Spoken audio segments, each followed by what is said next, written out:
Olá a todos, eu sou Thales Silveira, coordenador de comunicação do Instituto Brasileiro de Infraestrutura. Hoje começamos mais um InfraCast, o podcast da Frente Parlamentar Mista de Portos e Aeroportos. A nossa convidada de hoje é a diretora da Agência Nacional de Transportes Aquaviários, diretora Flávia Takafashi. Seja bem-vinda, diretora. Muito obrigada, Thales, pelo convite. Obrigada, Mário. É um prazer estar aqui no BEI. E ao meu lado, o diretor-presidente do Instituto Brasileiro de Infraestrutura, o IBI, Mário Povia. Olá, Olá, Mário. Thales, tudo bem? Cumprimentar a diretora Flávia Takafashi, agradecer muito a deferência de estar aqui conosco hoje, uma honra recebê-la aqui, viu, Flávia? Obrigada pelo convite. Diretora, a gente sempre abre esse podcast querendo saber um pouco da biografia dos nossos, não falo entrevista, né, pra gente dos nossos convidados, né? Quem é Flávia Takafashi? Bom, é difícil essa pergunta. Flávia Takafashi é uma advogada muito apaixonada pelo trabalho. Dentro do setor aquaviário, eu comecei ingressando na agência por concurso público, né? Eu sou da agência do concurso de 2010, quando eu entrei na ANTAC, e descobri lá dentro da agência o setor aquaviário, a parte de portos, a parte de navegação marítima, da navegação interior. Então, como uma advogada apaixonada por aprender, por estudar, eu fui me apaixonando cada vez mais pelo setor aquaviário e cheguei agora, né, como diretora da agência. E mãe de 2 filhos, é a minha grande paixão, assim, de tudo, a razão para eu fazer as coisas. E que gosta muito de estar no meio de pessoas, que está promovendo alguma melhoria de alguma forma, né. Eu acho que se a gente puder, por onde a gente passar, promover uma melhoria de alguma forma, eu acho que isso já vai ter feito sentido e essa sou eu. E agora eu tento fazer um pouco dessa melhoria no setor aquaviário. Sem dúvida. Dentro da ANTAC, você é do concurso de 2010, como você mesmo disse. Quais cargos que você chegou? Você pegou superintendências antes? Você não foi alçada à diretoria, você chegou e foi subindo de uma forma muito competente, né? Eu entrei em 2010, né, eu entro na área de fiscalização da agência, e aí em 2011, eu fui convidada, à época, pelo diretor Tiago Lima, para ser assessora dele, né, eu tive o prazer de ser assessora do Dr. Tiago junto com o Dr. Mário, que estava na assessoria também, foi meu grande professor, o Mário Povia, muito do que eu aprendi no setor aquaviário, eu aprendi com ele. E aí depois, eu viro superintendente de outorgas na agência, a convite do Dr. Mário Povia, que à época era diretor-geral, e depois superintendente de outorgas, eu assumo a superintendência de regulação, gerência de fiscalização, dentro da agência também a superintendência de fiscalização. Eu passo um tempo no ministério, a convite do secretário de portos à época, e depois volto para a agência em 2021 como diretora, exercendo o mandato de diretora, e fico até 2026. Fala um pouco dessa experiência no Ministério, Flávia, como é que foi? Mário, eu diria que foi, assim, importantíssimo para a gente ter o olhar do setor para além da regulação, né. A gente, dentro da ANTAC, a gente tem uma escola, o nosso dia a dia, né, a nossa escola é a regulação, é o fiscalizar, é o promover, reequilíbrio econômico-financeiro, é editar normas, e a gente tem um olhar de controle do setor que, às vezes, a gente se afasta do olhar da política pública ou do interesse do mercado, que eu acho que é importante até para a gente exercer melhor a nossa regulação de promover a eficiência do setor. Então, eu digo que a minha passagem pelo Ministério, ela foi muito importante para ampliar esse olhar, né, de como é que a gente atua no setor aquaviário para promover a eficiência dele para além da regulação. E como que a regulação pode conversar com a política pública para que os dois, dentro ali da sua competência, possa exercer seus papéis para melhorar o setor. Então, para mim, foi uma experiência muito importante, a gente tinha uma interlocução muito grande com as autoridades portuárias, e na ANTAC a gente interage com as autoridades portuárias, mas nós somos fiscais da autoridade portuária. Uma outra relação. É uma outra relação. No Ministério, o Ministério é fomentador da autoridade portuária, então compartilha um pouco dos problemas, Então, eu acho que, estando no Ministério, acho que desenvolve melhor esse olhar, né, de quais são os pontos, os gargalos necessários que a gente precisa atuar, através da regulação também, para estar melhorando a eficiência do setor. Ou seja, mas em 2001 você assume como diretora. Eu queria Em que você 2021. Desculpe, 2021. perdão. Mas eu queria que você também falasse um pouco sobre como essa trajetória dentro das superintendências, de conhecer os meandros da ANTAC e também a experiência do Ministério, podem contribuir, ou contribuem, né, na sua diretoria, na sua gestão. Thales, assim, facilitou muito a minha vida. Eu já tinha estado próximo da diretoria como assessora, né, na parte de elaboração de votos, discussões de processos técnicos, e entender o fluxo processual dentro da agência, como cada área tem um olhar específico em relação ao processo, eu acho que me ajuda melhor como julgadora dos processos. Até, eventualmente, para divergir alguma manifestação, porque na agência o técnico tem a independência dele para se manifestar, o gerente, o superintendente, por fim passa para o colegiado para a deliberação final, e até encontrar ali dentro do processo uma decisão, uma manifestação para divergir, eu acho que tendo passado, ou para concordar, claro, tendo passado por essas áreas, para mim, eu acho que me trouxe um olhar diferente na agência, né? Então, quando eu discuto os processos de reequilíbrio econômico-financeiro, eu já analisei esses processos quando eu fui superintendente de outorgas, então me dá um outro olhar técnico que eu acredito que soma muito ao meu trabalho. Quando eu analiso uma fiscalização, a aplicação de uma sanção, de uma penalidade de multa em algum terminal, o fato de ter passado pela fiscalização, já ter feito fiscalização em loco, eu acho que me dá também um olhar para perceber quais são as dificuldades, qual foi o olhar do fiscal naquele momento para poder aplicar aquela penalidade, e qual que é o olhar da diretoria também em relação àquela mesma penalidade. Às vezes, a dosagem do risco e da materialidade, da gravidade daquele ato para o fiscal é diferente da diretoria. E na elaboração das normas, então, eu acho que me ajudou muito, né? Como eu estava na área de regulação, a gente aqui fazia toda a tramitação para a elaboração de normas da agência. Então, estando hoje na diretoria, decidindo, por fim, como é que as normas vão ser editadas, vão ser publicadas, me facilita ter feito esse trajeto no chão de fábrica ali, ter entrado como servidor, ter aprendido o dia a dia do fluxo do processo para exercer hoje o cargo de diretora. Sem dúvida. E foram várias relatorias desde então, né? Uma delas, já em 2021, foi o processo que propôs a regulamentação de regra do uso temporário nos portos organizados. Conta um pouco para a gente sobre essa relatoria e, se eu não me engano, é uma questão de poder fazer os arrendamentos dentro da poligonal dos portos, né? Isso, o contrato de uso temporário, ele nasce, num primeiro momento, numa regulamentação da agência, onde tinha isso antes de estar previsto na lei, né? Onde a ANTAC já tinha um olhar de diminuir a ociosidade das áreas dentro dos portos organizados. Então, previu-se que para aquelas áreas onde o porto não tinha um mercado consolidado de uma determinada carga, pudesse fazer uma ocupação daquela área por até 48 meses, e se o porto tivesse, então, a partir dessa experiência com essa carga, tivesse a vocação para movimentar aquela carga, essa área seria licitada e viraria um arrendamento normal, regular, como a gente conhece hoje. Começou com 24 meses, eu acho, né? Começou com 24, prorrogava por mais 24. E aí você tinha a opção de 5 anos nos contratos com offshore.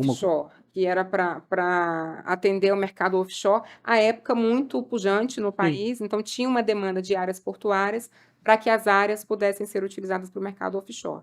Depois, a norma da agência em relação a esse assunto é questionada judicialmente e também no Tribunal de Contas. A agência para de aplicar no Instituto, mas ele ressurge na Lei 14.047 de 2021, logo depois que teve a medida provisória da época da pandemia de Covid, a ocupação de áreas e a questão dos trabalhadores também nos portos organizados na época da pandemia de Covid, ele volta já instituído em lei.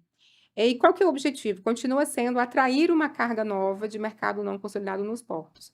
Hoje a gente tem o Instituto Tradicional do Arrendamento Portuário para Ocupação de Áreas, que tem o seu trâmite natural, o seu trâmite que é longo por natureza, mas a lei já prevê esse contrato que dispensa a licitação nesse tempo, né, de 48 meses para testar essas novas cargas.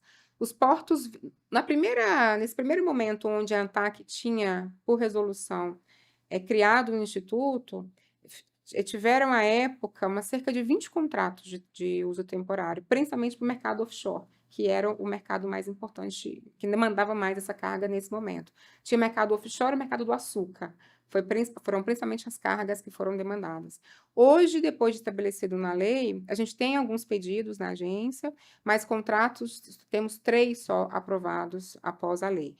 Ele continua sendo um instituto muito importante para o Porto, para poder fazer essa atratividade de carga. Porto de Suape, por exemplo, celebrou um contrato de uso temporário para atrair a carga de movimentação, para instalar uma unidade regasificadora num berço público. Então, faz o contrato do berço de uso temporário, atrai aquele novo mercado de gás e regasificação do Porto, e aí permite que depois de 48 meses, uma vez esse mercado já consolidado, o Porto acaba atraindo, né, essa carga para ficar fixa e mais perene no Porto. Então, acredito que ele é, sim, um instrumento que ajuda, né, a diminuir essa ociosidade dos portos e atrair mais carga e mais movimentação para os portos organizados. A ANTAQ tem a questão do ARR, né? A análise de resultado regulatório. Ele vai passar por esse processo, essa questão, ou não há necessidade? Agora não, porque é o seguinte, análise de resultado regulatório, a gente tem uma agenda de análise de resultado regulatório, onde 2 normas já foram submetidas a esse processo, que é a nossa resolução normativa número 13 e a resolução normativa número 62, que é a que trata sobre a estadia de contêineres e ocupação de áreas. E a 13 trata? A 13 é registros, Tá. são os registros desculpa, bem não falando, são as normas que regulamentam a figura do registro dentro da agência. E aí essas normas, elas tem um tempo, para fazer uma análise de resultado regulatório, a norma precisa estar um tempo sedimentada para que a gente consiga medir se de fato ela trouxe os benefícios que foram previstos na época da edição dela.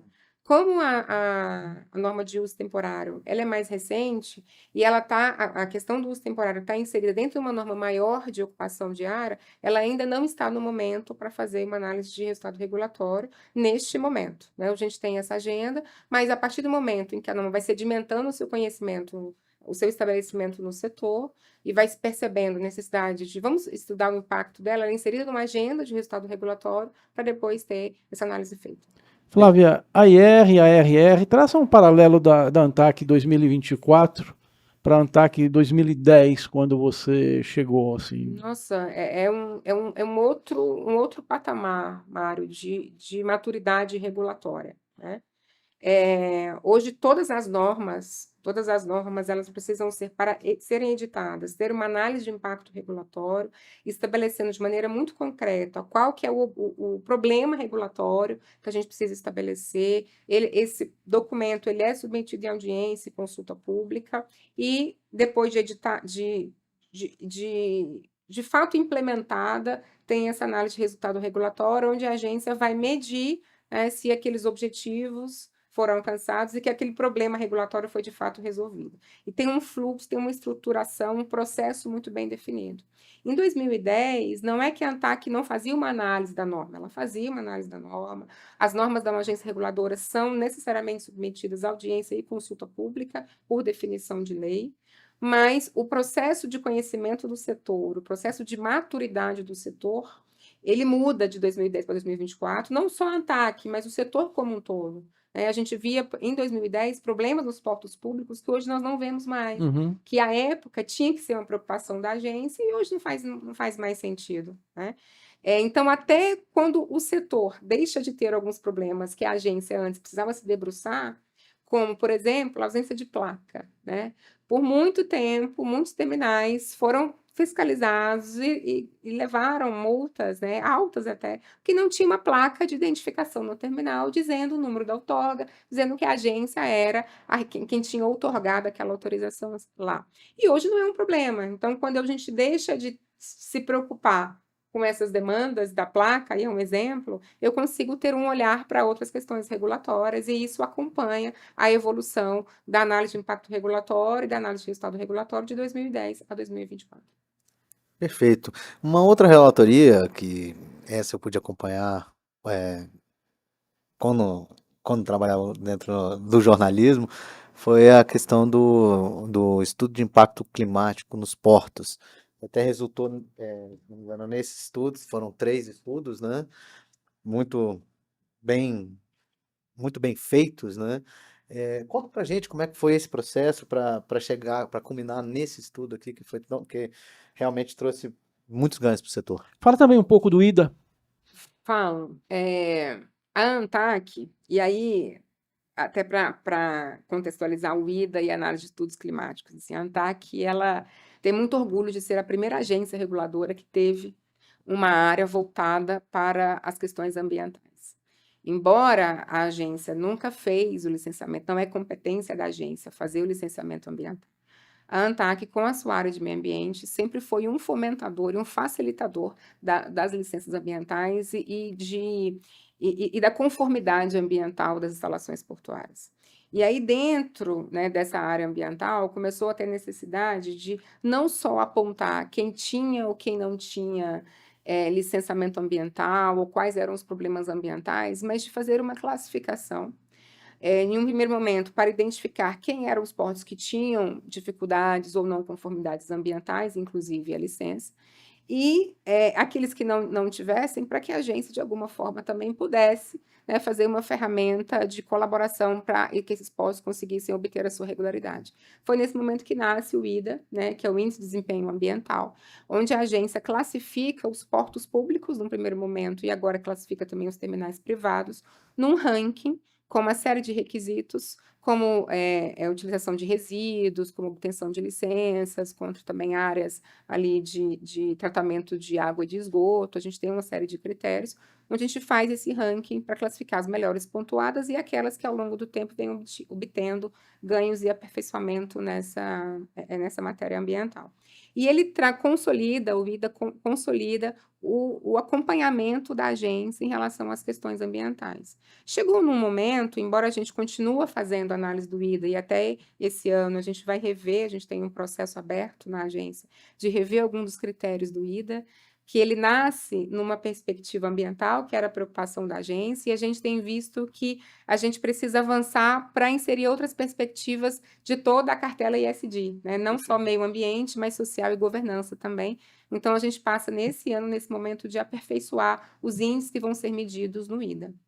E dentro desse olhar de meio ambiente, a gente percebe que, olha, para além de classificar esses pontos, para além de identificar quais são as dificuldades ou as não conformidades que eles precisam melhorar, a gente precisa dar alguma ferramenta, uma ferramenta prática ou ferramentas de conhecimento de mercado para que eles possam se adaptar, né, às dificuldades ambientais de mudanças climáticas que têm surgido no mundo inteiro, né.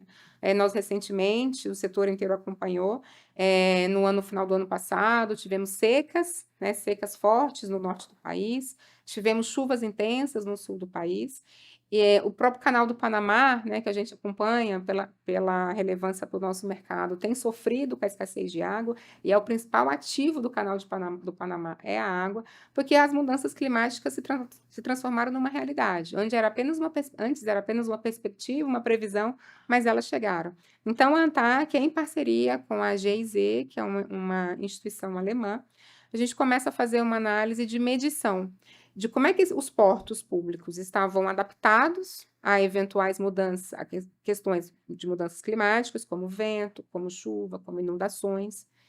E, se não estavam adaptados, quais seriam as ferramentas necessárias para que eles se adaptassem a esses eventos que não são, que antes eram só previsíveis, agora eles de fato eram previstos, agora eles de fato estão acontecendo. Aí a agência faz uma análise geral dos portos, pega 3 portos como exemplos, né? Que é Rio Grande do Sul, Santos e Da Bahia, né? Era tu? Aratu.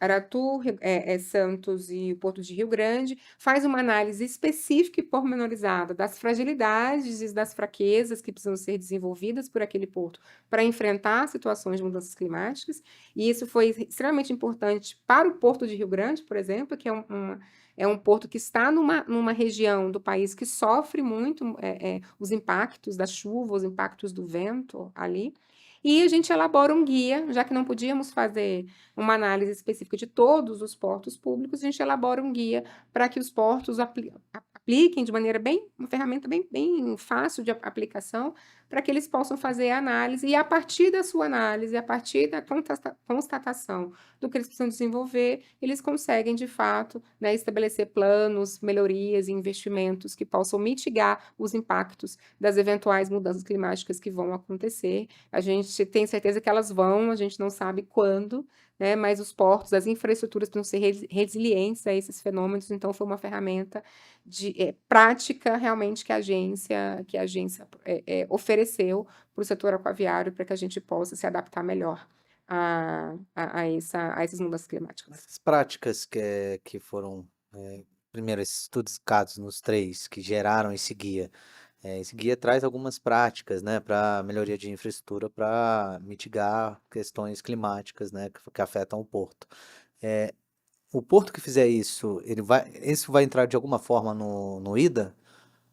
Nesse momento, não é o grande objetivo da agência. Uhum. Né? O objetivo, nesse caso do guia de mudanças climáticas, foi de fato mostrar para o porto que tipo de investimento, de melhorias, eles precisam fazer para enfrentar essas situações de adversidades, que é chuva, vento, ondas, pode acontecer desmoronamento de cais, de berços, a própria sedimentação de rios também é impactada, mas ele não entra inicialmente como uma ferramenta de que, se você fizer, você vai ter melhores pontuações, ou se você não fizer, você vai ter piores, até porque nós não fizemos uma análise de todos os portos.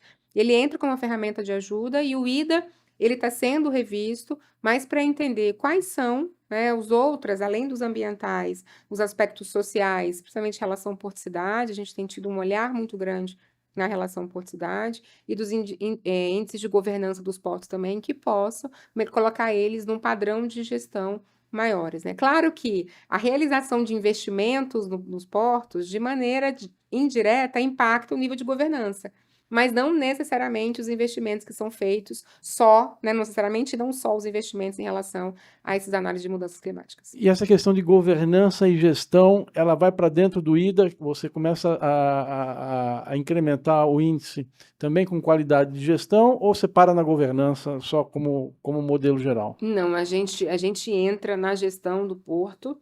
E qual foi o pontapé inicial disso, né? A gente começou em 2023 a fazer as fiscalizações temáticas, onde, para além das fiscalizações rotineiras que temos, nós temos um plano de fiscalização, que anualmente estabelecemos quais serão os portos que vão ser fiscalizados, quais aqueles, e fizemos também, até antes disso, uma métrica de fiscalização responsiva, onde a gente estabeleceu aqueles que são mais adequados às normas serão menos fiscalizados, e aqueles que estão menos aderentes às normas serão mais fiscalizados, até para a gente fazer uma racionalização de recursos, que os recursos de tempo e dos servidores da agência são cada vez mais escassos. E a gente começou um modelo de fiscalização temática, que era fazer uma análise da gestão do porto. Os primeiros portos que foram medidos foi o Porto de Cabedelo, o Porto de Paranaguá e o Porto do Rio de Janeiro, onde a gente, para além das questões de ocupação de área que estávamos acostumados, aplicação de investimentos, acostumados a fazer, a gente fez um relatório de gestão, de entender como é que esse porto tem sido gerido, como é que tem sido a ocupação dos próprios cargos de diretoria, tem muita rotatividade, tem uma norma de integridade, tem uma norma a sua estrutura de funcionamento dos conselhos dentro do porto, para dar essa ferramenta de gestão. A gente fez um relatório e ofereceu o relatório para o porto. Ele nem teve aplicação de penalidade em decorrência desses relatórios. Para falar, olha, essa é a visão. Um Diagnóstico. diagnóstico, essa é a visão que nós temos. À época, tivemos Porto do Recife, não foi Rio de Janeiro, não, os primeiros. Os primeiros foram Porto do Recife, Cabedelo e Paranaguá. O Porto do Recife, à época, a gente identificou a dificuldade que eles têm de realização de investimentos. É um porto que precisa de investimento, mas que no seu caixa não arrecada de maneira suficiente para que tenha um superávit no valor arrecadatório com que gasta para poder fazer investimentos. Então, a gente faz essa análise inicial. E depois, nos anos seguintes, a gente veio, em 2023, tiveram novos analisados, analisamos Santos no ano passado, não votamos na diretoria ainda, mas já foi finalizado o relatório pela Superintendência de Fiscalização. Analisamos Santos, analisamos o Porto do Rio de Janeiro, e agora, nesse ano, tem também EMAP, que tem outros portos que têm entrado nessa fiscalização. Então, quando a gente começa a ter esse conhecimento da gestão do porto, a gente identifica quais são as principais dificuldades que o porto público, a estrutura de um porto público tem para promover a sua eficiência. Então, a gente pretende, em algumas dessas questões de governança, de gestão, colocar também dentro do IDA, para que ele possa ser um instrumento de aprimoramento da gestão dos portos públicos. Perfeito. O quanto você reputa, Flávia, A gente sabe que a gestão de um porto organizado ela é muito mais complexa vis-à-vis com relação ao terminal privado, né? Até do ponto de vista de governança, né, por ser uma empresa, ser uma Docas Federal, uma empresa de economia mista, uma empresa pública, né, então se submete a uma série de questões de caráter legal mesmo, para licitar, etc. e tal, também para contratar pessoas, né? Mas a gente também não se ajuda, né? Quer dizer, não mantém um gestor ali por muito tempo, né, para fazer frente aí principalmente a ferramentas de planejamento. É muito difícil fazer as coisas num porto em 1 ano, 2 anos, né? Isso requer aí uma gestão de médio e longo prazo, né? O que você reputa uma dificuldade sistêmica de governança e uma dificuldade política, digamos assim, de manter esses quadros efetivos? Mário, eu acho que a sua pergunta já traz um pouco da resposta, que é a questão da falta de perenidade de planejamento. Infraestrutura se faz no médio e longo prazo, a infraestrutura não se faz no curto prazo. Então, os portos, eles precisam ter uma condição de fazer o planejamento do que eles querem para o futuro, né?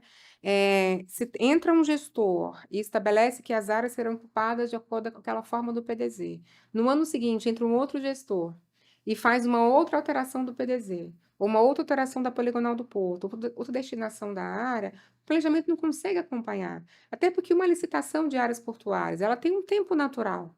Tempo natural de fazer a elaboração dos estudos, de fazer o processo de licitação, de fazer a própria assinatura do contrato, que tem uma série de requisitos que vão precisar ser atendidos pelo licitante vencedor, que vai entrar, que não estava no porto naquele momento, vai precisar obter a licença ambiental e outros requisitos de afandegamento.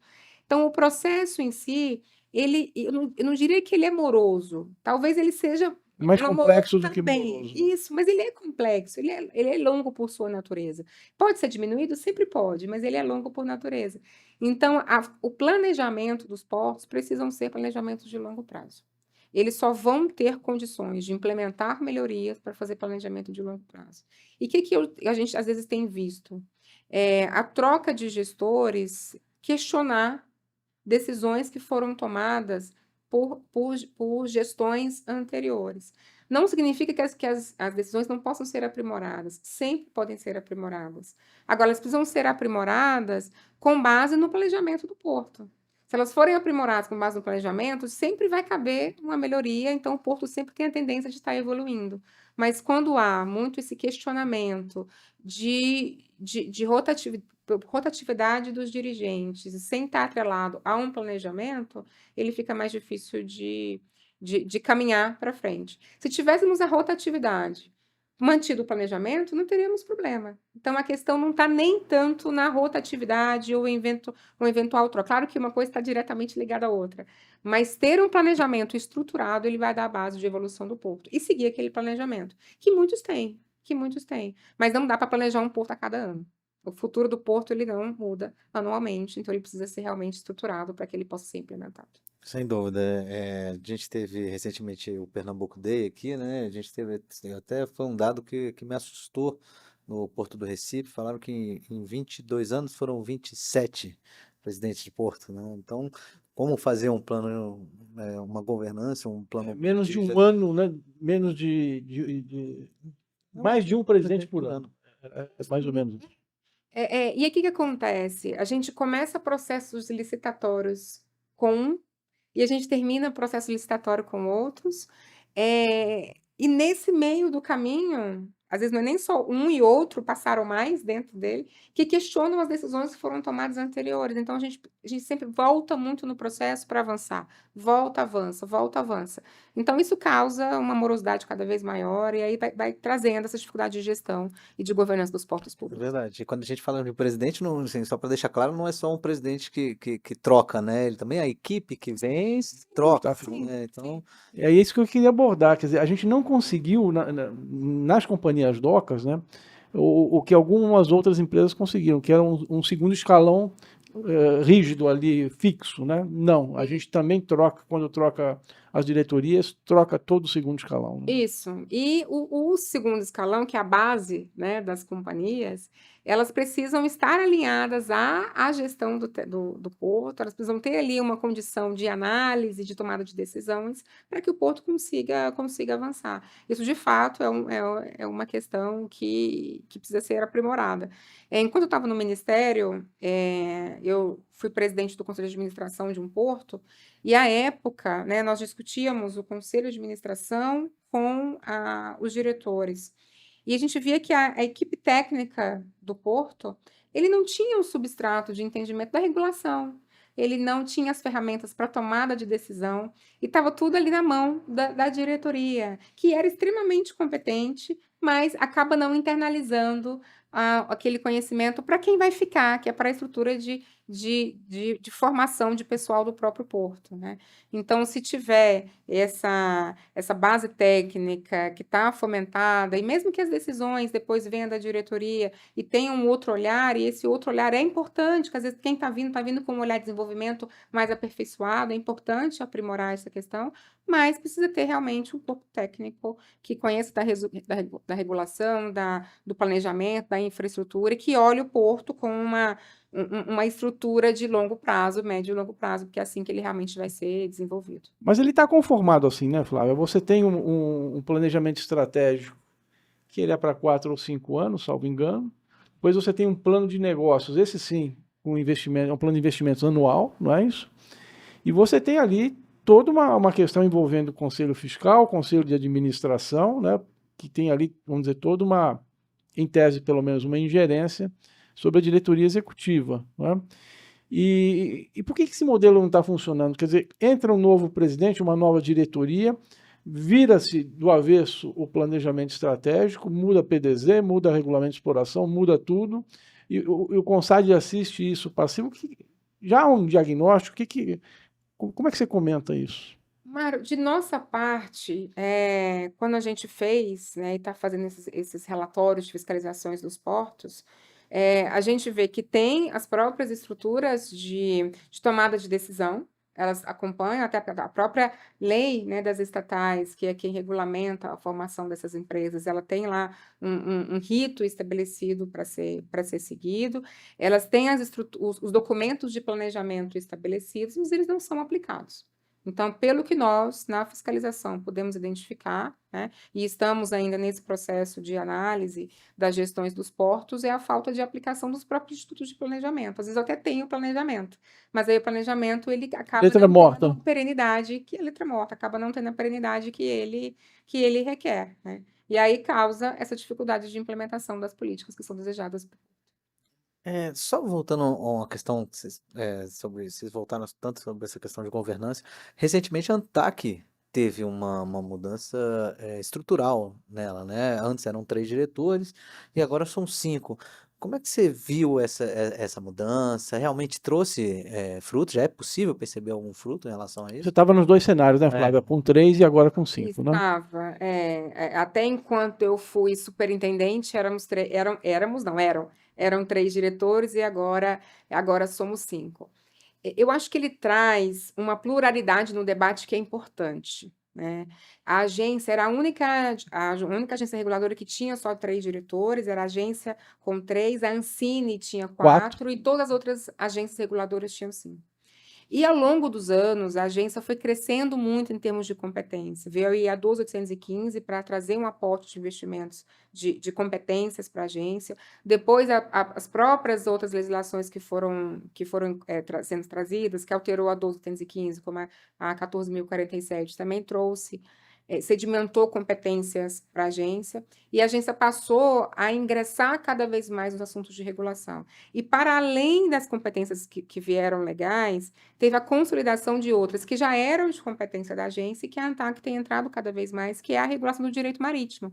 A agência sempre foi competente, ela vem num primeiro momento regulamentando o direito marítimo apenas em relação às outorgas das empresas brasileiras de navegação. Depois ela evolui para lidar com as questões de afretamento e hoje ela tem avançado ainda mais na eficiência, na própria operação do direito marítimo do país com medidas, sendo chamada para dar cada vez mais medidas cautelares e atuar muito mais nesse setor. Então, a gente tem a competência sendo sedimentada ao longo dos anos, sendo incorporada mais pela lei ao longo dos anos. Então, o fato de ter só 3 diretores, ele não dava a estrutura ou a própria institucionalização necessária da agência. Então, foi muito saudável colocar mais 2 diretores. Hoje temos um colegiado de 5, e ele traz uma pluralidade de discussões que é importante para a regulação da agência. Então, quem acompanha as decisões de diretoria tem visto que as reuniões estão cada vez mais longas, e elas estão mais longas por 2 motivos. Não é só porque tem 5 diretores que ela está mais longa. Ela tá mais longa porque tem um debate maior entre os 5, mas porque nós temos tido cada vez mais processos que estão sendo analisados. Porque isso traz justamente, como eu tenho uma agência que tem uma legitimidade e um conhecimento técnico no tratamento dos assuntos, o setor técnico, o setor portuário, o setor regulado, tanto o marítimo quanto o portuário, quanto navegação interior, tem trazido mais para a agência, para que a agência enfrente os temas do setor, e quando eu trago mais temas, os assuntos são mais levados à diretoria, e a diretoria debate ele muito mais. Então, como medida de institucionalização da ANTAC, eu acho que foi uma boa decisão. Essa proximidade com o usuário, acho que lá vem a reboque da RN18, né? E aí a necessidade de você trabalhar mais perto da navegação marítima, né? Por conta dessa relação comercial armador, terminal, carga, né? Como é que está isso hoje? Ainda em ebulição? Começou-se dizendo, olha, a ANTAC não tem competência para regular armador internacional, é uma outra coisa diferente, e isso com o tempo foi ganhando corpo, e como é que está isso hoje?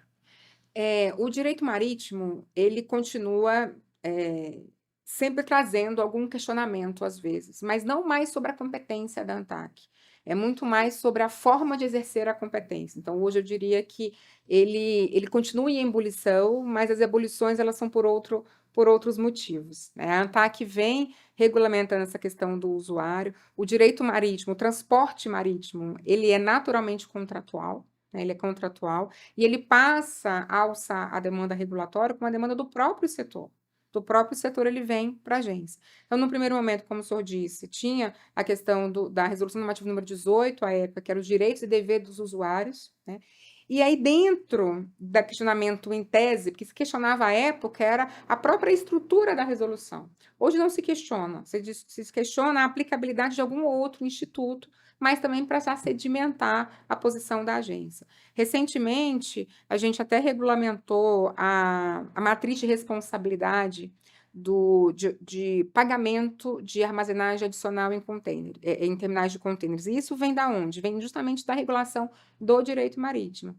Na época da pandemia, fizemos um estudo tinha uma discussão da falta de contêineres no país e o quanto que isso estava afetando o transporte marítimo. Então, fizemos um estudo para tentar entender qual que era o impacto logístico no país e se tinha alguma ferramenta naquele momento regulatório que pudéssemos adotar para poder melhorar ou diminuir minimamente assim, os impactos logísticos. Tínhamos consciência de que era um fenômeno mundial, que o transporte marítimo do Brasil está completamente integrado com o transporte marítimo mundial, é assim que funciona o transporte marítimo. Mas, da perspectiva da nossa regulação, queríamos entender alguma ferramenta regulatória que podemos lançar mão para diminuir esse gargalo. E aí, no primeiro momento, a gente fez uma análise e a principal linha, digamos assim, o fluxo de navegação que estava afetado era a exportação.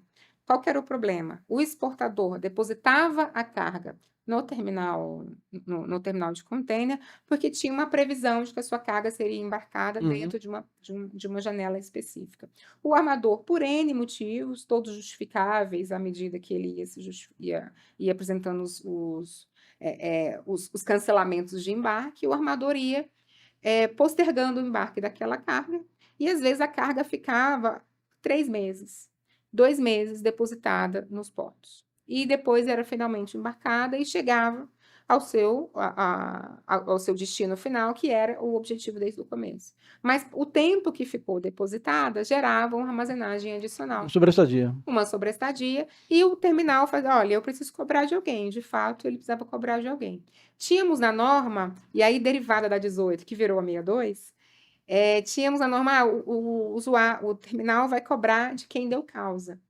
E, às vezes, o quem deu causa... Era uma coisa sistêmica. Exato, porque não é exatamente o quem deu causa. E aí essa causa é uma culpa objetiva ou é uma culpa subjetiva? Tem dolo, não tem? Então, tinha uma análise que tinha uma dificuldade para ser feita pelo terminal, e aí ele estava cobrando. Mas ele cobrava do dono da carga, do usuário, que chegava à agência e falava, mas espera aí, abriram a janela para eu depositar a carga naquele período, né? E eu depositei, e para além da armazenagem adicional, ele ainda incorria no pagamento de detention, que era por ter ficado mais tempo com o container do armador do que o previsto contratual. Mesmo que tenha depositado no terminal. Mesmo que tenha depositado. Então, o armador, além de atrasar na entrega na retirada da carga no terminal, ainda cobrava do dono da carga a detention. Então, isso veio para a agência, até fruto dessa identificação que a gente fez no estudo, mas depois começaram a surgir vários pedidos cautelares na agência para que a gente sobrestasse aquelas cobranças, e os próprios terminais vieram falando, olha, vocês estão me aplicando penalidades por eu cobrar do dono da carga, então me diga de quem que é para cobrar. Então, nós fizemos uma matriz de responsabilidade, estabelecendo não mais aquele que deu culpa, mas aquele que tem responsabilidade pelo pagamento de uma eventual armazenagem adicional, de acordo com o risco da operação.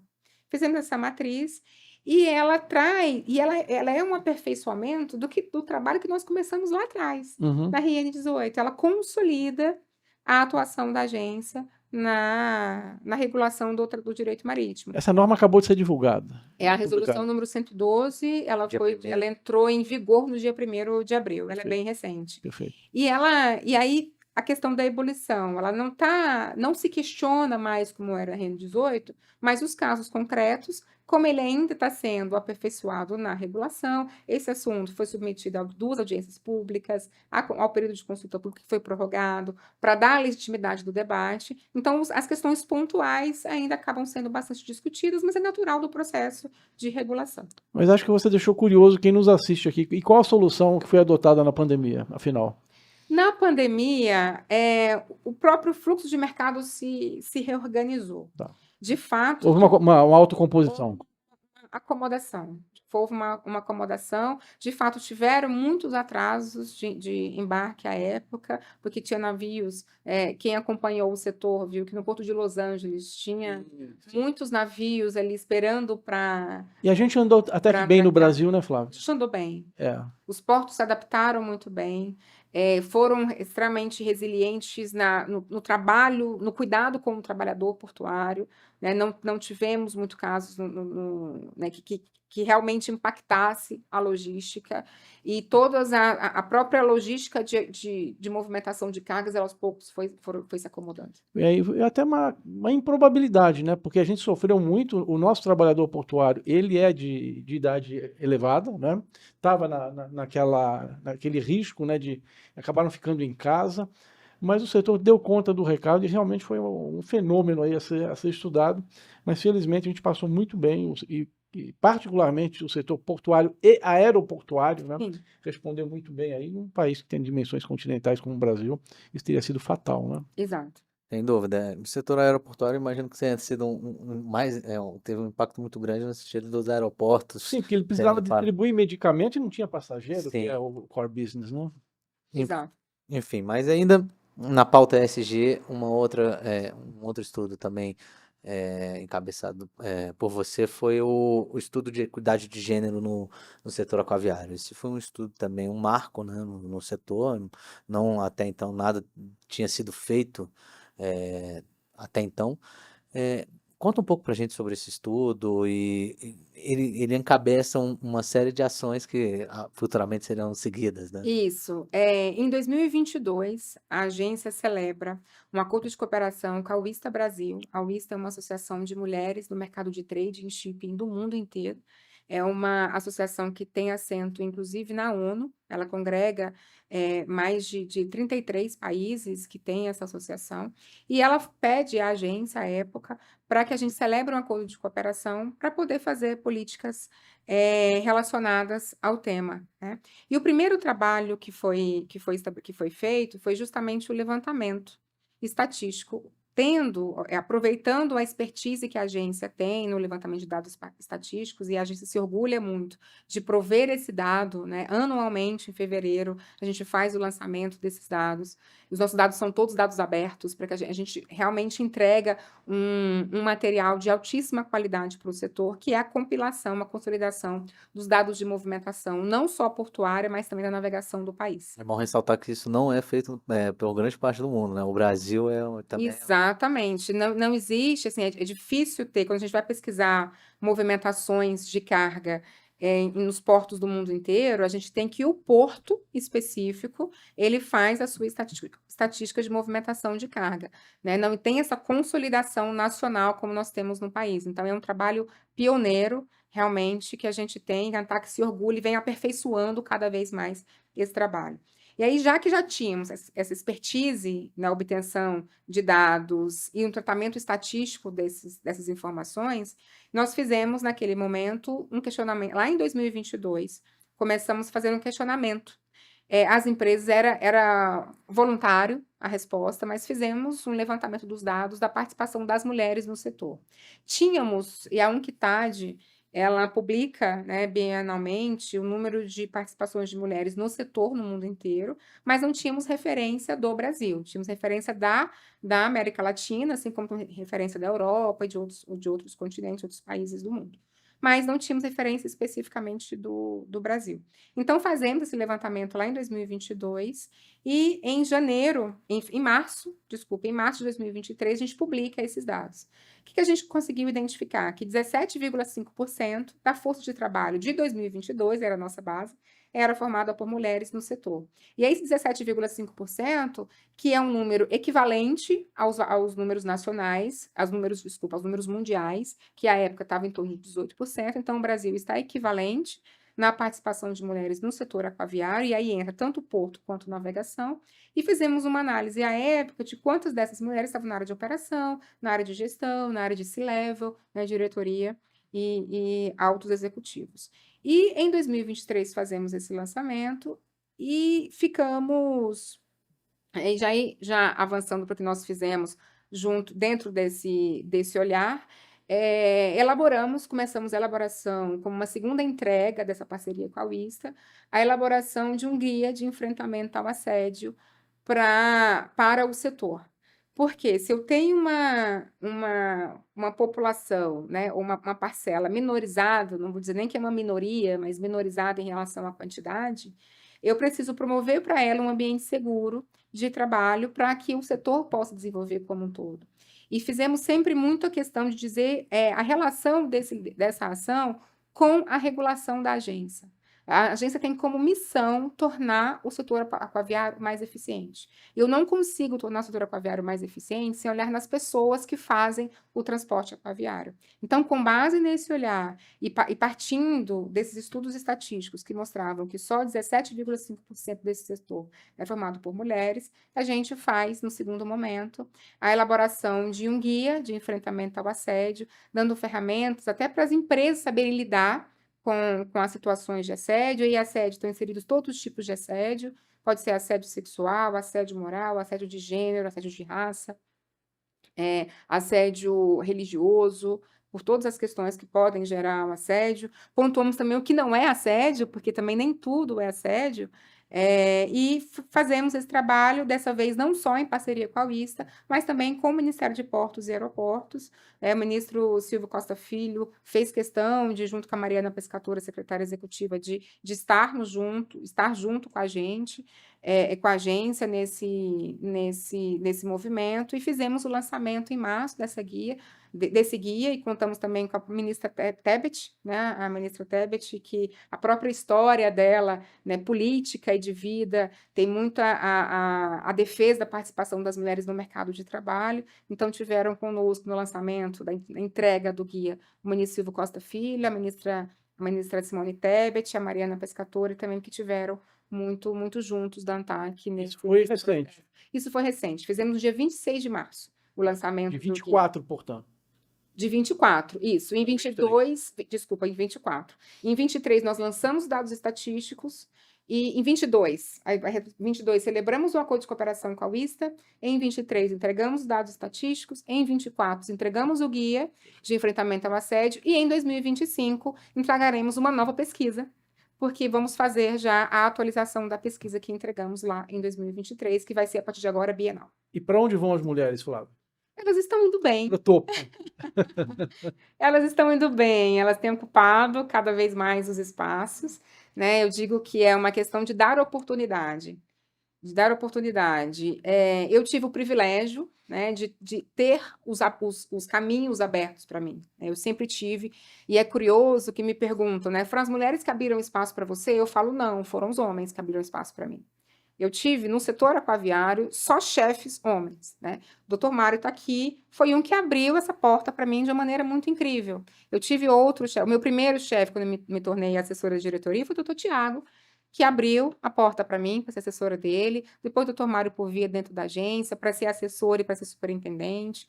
Depois, quando eu fui para o Ministério, foi o Diogo Piloni, secretário à época, que me convidou para ser diretora. Para voltar para a agência, também foi uma indicação do Ministério, à época, né, o ministro Tarcísio, o secretário Piloni. Então, eu tive a oportunidade, né, de ter os espaços abertos por homens para mim, mas eu sei que muitas não têm essas oportunidades. Então, é uma questão de abrir espaço a elas, se elas estiverem prontas e preparadas, elas ocuparão esse espaço, se quiser também, porque nem todas querem, nem todas precisam querem estar nesses lugares.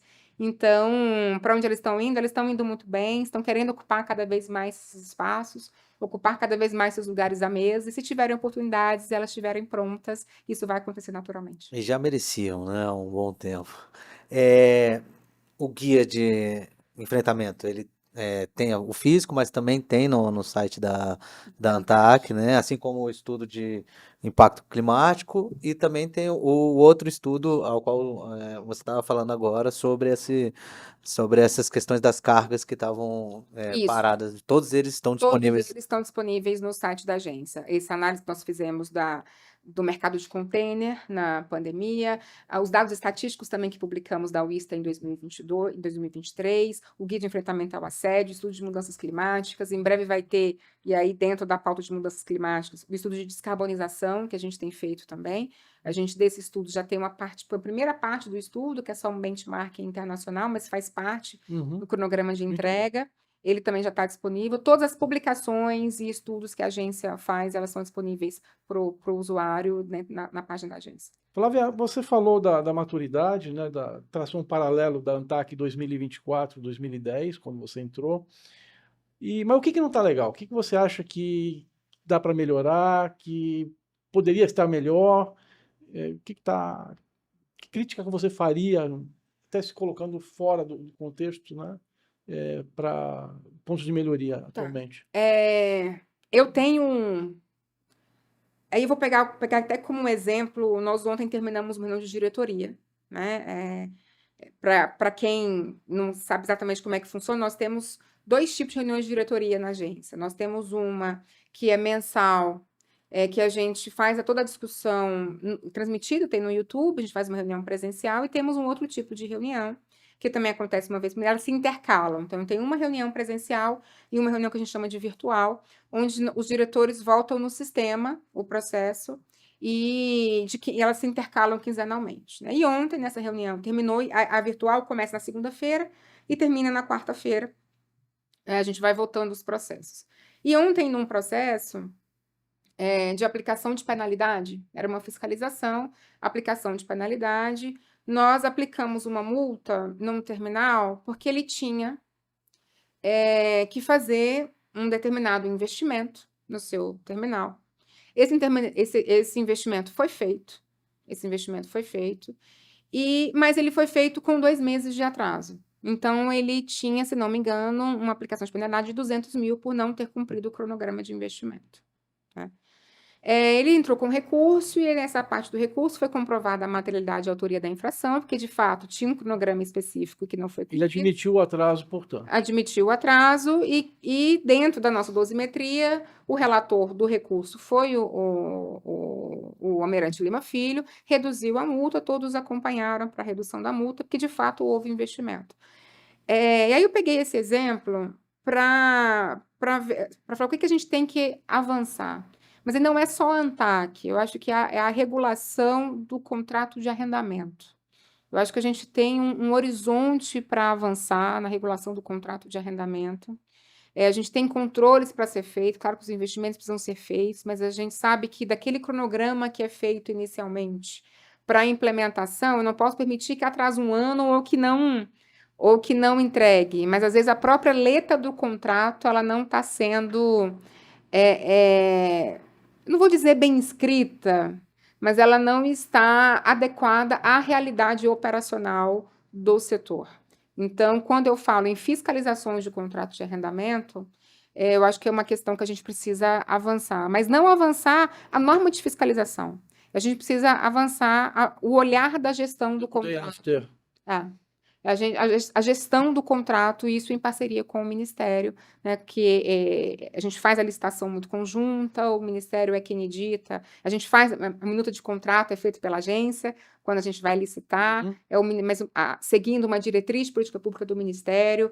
Então, melhor acertar esses parâmetros contratuais é uma questão que eu acho que a agência precisa enfrentar. E a agência tem avançado muito na questão da hidrovia, né? No último ano, a gente aprovou o Plano Geral de Outorgas Hidroviárias, vamos começar agora, e começamos, na verdade, a fazer os estudos de hidrovias, e é um caminho que a agência vai precisar se aperfeiçoar para fazer novos estudos, para entender a realidade da hidrovia, para que a gente possa, de fato, entregar um produto aí de qualidade, um estudo que, de fato, reflita com a necessidade do setor e que consiga levantar a atratividade para que a gente consiga fazer ou uma concessão, uma PPP, o que o estudo levantar, né? Então, é uma expertise que a gente precisa avançar. É verdade. A ANTAC ela tem uma autoridade diferente em relação à questão hidroviária, né? Ela é o poder concedente, ela se comporta como poder concedente, né? Ou seja, ela vai gerir vai fiscalizar diretamente e gerir essa hidrovia, né? Também isso não passa... Não, acompanhar a gestão. Perdão. Nós somos titular do Desculpe. contrato. Mas a ANTAC tem pessoal para isso? Nós estamos fazendo os estudos, recentemente mudamos o regimento interno da agência e criamos uma área, uma superintendência de estudos para as questões hidroviárias. Então, temos uma superintendência específica. Hoje, o superintendente é o Bruno Pinheiro, né, que já foi superintendente de fiscalização, de regulação, é um excelente técnico da agência, e transformamos a área dele nessa superintendência para dar esse suporte nos estudos das hidrovias. e na elaboração desses projetos. E estamos fazendo isso em parceria junto com a USACE. A USACE é o Corpo de Exército do Corpo de Engenheiros do Exército Americano. Nós tivemos no ano passado, em setembro, numa missão que a ANTAC fez para os Estados Unidos, onde nós fizemos uma visita a USACE, análises técnicas no Rio Mississippi, porque lá o Corpo de Exército Americano, eles que fazem a gestão do Rio Mississippi. E nós fechamos com eles uma parceria para incorporar o know-how para análise das hidrovias, para ajudar a agência a fazer, inclusive, um estudo de viabilidade dessas hidrovias. E para além da USACE, que já está em perfeito andamento, há 2 semanas atrás, o corpo de técnicos da USACE passou a semana inteira em Brasília, na sede da ANTAC, discutindo com os técnicos os modelos, aprendendo. Então, a gente tem, dentro desse modelo, troca de experiência. Então, vai um técnico da agência passar um tempo com eles lá na USACE, um técnico da USACE passa um tempo aqui ensinando para a gente, para justamente incorporar esse conhecimento, e estamos fazendo também parcerias e contratação da Infra SA para subsidiar outros estudos. E vai ter uma parte que vai ser feita em casa com os nossos próprios técnicos. Então, a gente já está se estruturando. A gente está se estruturando, se especializando e buscando também apoio técnico para que a gente faça esses trabalhos. Perfeito. Voltando a essa questão de pessoal, Flávia, você falou da dificuldade, efetivamente, de fazer frente a todas as demandas, e a agência vem crescendo, né, em termos de atribuições. Como está o trabalho remoto, a gente chamava de teletrabalho, né, que nada mais é que o home office, né? Tem funcionado bem? Você enxerga uma tendência de regredir e voltar ao presencial? Como está essa avaliação lá internamente? Hoje está funcionando, a gente tem o PGD, né, o Plano de Gestão e Desenvolvimento da Agência, onde os servidores que estão de maneira remota, eles têm metas para poder acompanhar de desenvolvimento de trabalho, que reportam às suas chefias, então tem funcionado bem. A agência, ela tem uma carência institucional de servidores, a gente vai ter agora, se não me engano, próximo agora, dia 3 de maio, é o concurso da agência, é a prova do concurso da agência, onde nós vamos receber 30 servidores, mas 30 servidores não vai suprir. Não vai suprir a nossa necessidade. Hoje a gente tem uma defasagem muito grande, já estabelecida em lei. O ideal seria, né, até criar mais cargos, mas mesmo não criando cargos, a gente ainda fica deficitário em relação à quantidade de cargos da agência. Esses servidores trazem para a gente um fôlego para a gente conseguir trabalhar mais, já que a gente tem alcançado muitas demandas, recebido muitas demandas, né, de fora. E o PGD, ele tem trazido para a gente uma facilidade. O que a gente tem feito agora? Pegado técnicos de alguma região e dar suporte em outras. Então, o PGD traz essa flexibilidade que é muito boa, né? A gente tem servidores hoje que são de Manaus, que estão trabalhando na área de afretamento aqui em Brasília.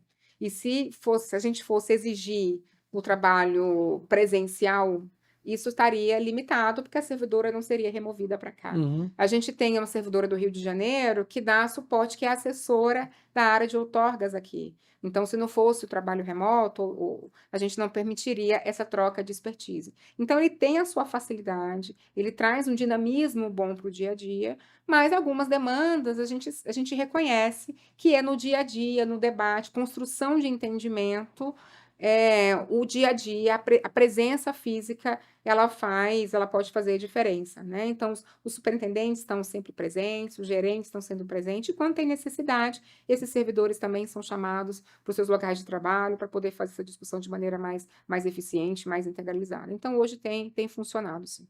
E tem acompanhado muito a tua agenda, né?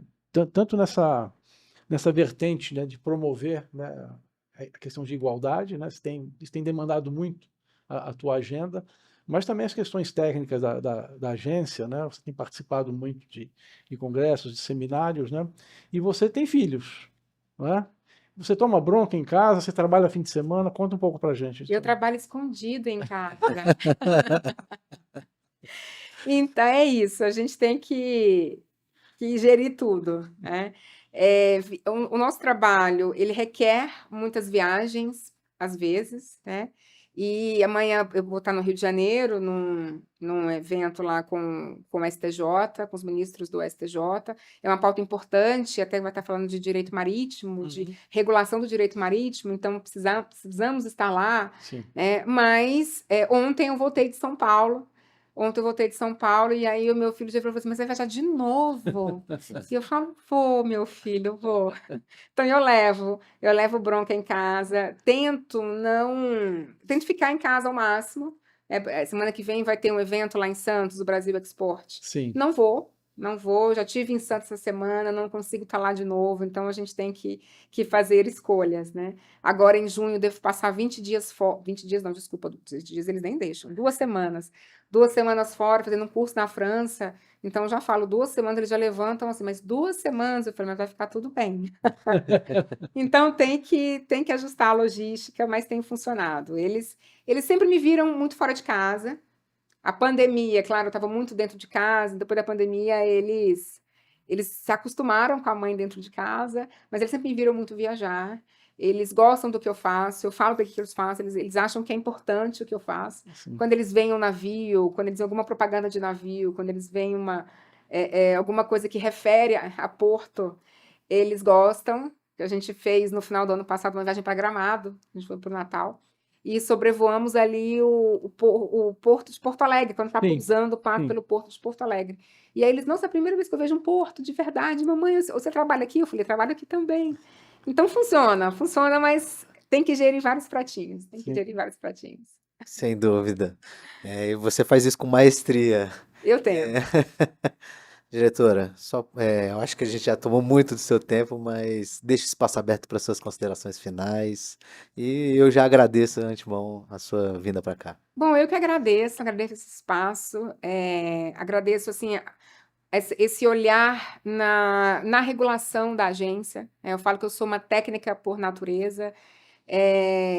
Estávamos, no ano passado, fizemos um prêmio ANTAC, que é um prêmio que a gente faz anualmente. Começou com o IDA, né, para premiar as melhores empresas que tinham desenvolvimento no IDA, e depois expandimos mais o prêmio ANTAC para pegar também outras práticas que pudessem ser, fora do IDA, que pudessem ser premiadas. Premiamos também estudos técnicos e científicos que são oferecidos pelo mercado. E fizemos, ano passado, esse prêmio num terminal lá em Santos, e depois do prêmio tivemos ali uma confraternização com os servidores da agência, o público externo, estavam os diretores, e eu em algum momento estava muito próximo ali dos servidores da agência, né? E estava o Almirante Lima Filho em outra mesa, quando eu fui embora, ele, você está aqui ainda? Eu falei, eu estava ali com o chão de fábrica. Ele, mas onde você estava? Eu falei, não. Aí eu brinquei, eu falei, Almirante, eu sou do chão de fábrica. Então eu estava ali com os meus colegas. Então, assim, então eu sempre tenho um zelo, um cuidado muito grande com a regulação da agência. Me lembro que na minha posse como diretora, né, eu lembro que eu fiz um convite aos meus colegas para assim, conheçamos mais o setor. Porque a regulação, ela não existe por si só, ela existe para que ela possa promover a melhoria do setor. Então, eu tenho muito esse olhar, ter apontado aqui a questão do fortalecimento, do crescimento, de quem era a agência de 2010, 2024. Me orgulha muito de ter feito, né, e estar fazendo parte disso. Mário Povia, ele sabe que eu sempre rasgo elogios a ele sabe que ele foi muito construtor desse crescimento da agência. E me orgulha fazer parte dessa trajetória. Quanto agência, eu cresci profissionalmente com a agência, mas a agência também cresceu profissionalmente, institucionalmente comigo. Então, eu tenho muito orgulho do trabalho que a agência tem feito. E sempre tem muito ponto de melhoria. Eu falo que regular não é uma atividade trivial, não é uma atividade simples. Quando a gente a gente edita uma norma, aquele que teve o seu direito tutelado, acha que a gente tutelou pouco. Aquele que teve o seu direito tolhido, acha que eu tolhi muito. E, no fim das contas, aquela norma pode ser questionada na justiça, pode ser questionada no Tribunal de Contas, pode ser questionada pelo mercado, de maneira como um todo, e a gente tem um rito, um processo que pode ser sempre melhorado, mas a gente está ali tentando promover o melhor para a regulação. Então, eu que agradeço, não digo só por mim, digo pela diretoria e pelo corpo técnico, a agência está sempre aberta para que a gente possa estar ouvindo o mercado também, para que a gente possa estar aperfeiçoando cada vez mais a nossa regulação. E foi um prazer estar com você. Uma honra ter você aqui e essa deferência de ter vindo de verde em homenagem ao Palestra Itália, não? Eu fiz de propósito, doutor Mário Povia. Eu jamais estaria na frente do senhor se não fosse de verde. Curta, se inscreva no canal, siga nas nossas redes sociais, porque nós seguimos em busca de uma infraestrutura forte no país.